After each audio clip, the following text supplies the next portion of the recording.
Hi guys! Welcome to our first ever vlog!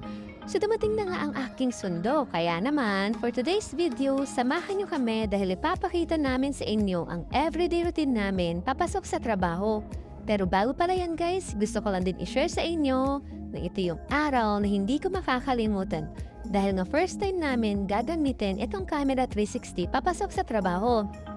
Alam nyo ba guys, na isa sa mga pangarap lang namin noon ni Love ang magkaroon ng camera 360. Napapasana all na nga lang kami sa tuwing makakapanood kami ng mga videos gamit ang 360. Ang gaganda naman kasi ng mga kuha, kaya naman for today's morning, no more sana all para sa amin ni Love dahil meron na kaming magagamit para sa aming mga videos. Eto at palabas na kami ng village. Good thing then na both of us are working in Makati, kaya naman hatid sundo ako ni Love at less hassle para sa amin. Around 30 to 45 minutes nga ang travel time namin papasok sa trabaho. Depende pa yan sa flow ng traffic. Kaya naman sa umaga, hanggat maaari bawal malate sa paglabas ng bahay dahil nga maaabutan kami ng kaliwat ka ng traffic sa daan.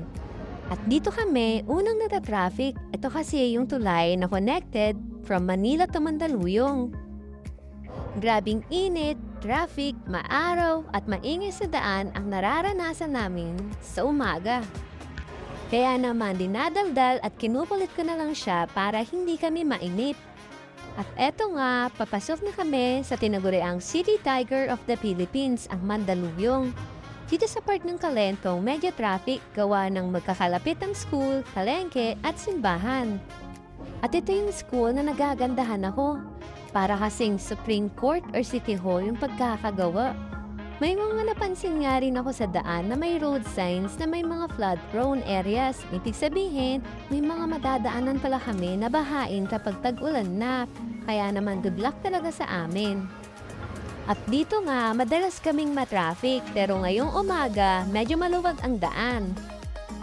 Dahil nga nasa biyahe kami, kailangan alive kami para hindi kami makaidlip sa daan.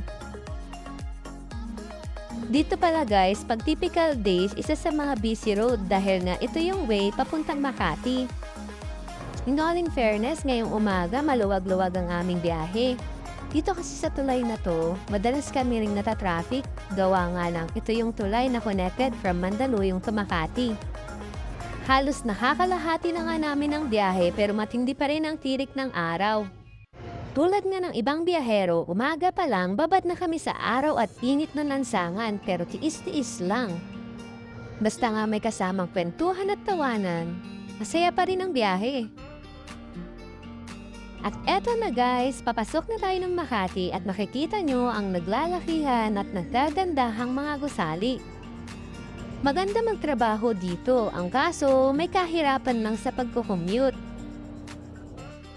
Naalala ko pa nga nung commuters pa ako, madalas nararanasan ko ang punuan sa jeep. Kaya nilalakad at binabaybay ko tong kahabaan ng Makati Ave. Sa kahabaan nga nito, grabe, umaga pa lang, mas pagod na ako. Kaya naman sobrang thankful kami na nagkaroon kami ng motor. Less hassle para sa amin. Eto nga, malapit-lapit na kami sa aking papasukan. Kaya naman binibilis-bilisan na nga ni Love para makahabol ako sa oras. Sa dami nga ng sasakyan dito, lahat sila gustong mauna. Pero para makausad nga sa daan, kailangan may give and take. Kaya lang, hindi naman nasusunod, kaya kaliwat kanan ang traffic dito sa Pilipinas. Pero ang pinaka-importante sa lahat, ang doble ingat para sa ating mga biyahero. Lalo na sa mga araw na siksikan at madulas ang daan. At eto na nga guys, we're finally arrived at nakahabol pa nga sa oras. O siya, hanggang dito na lang muna. Bye!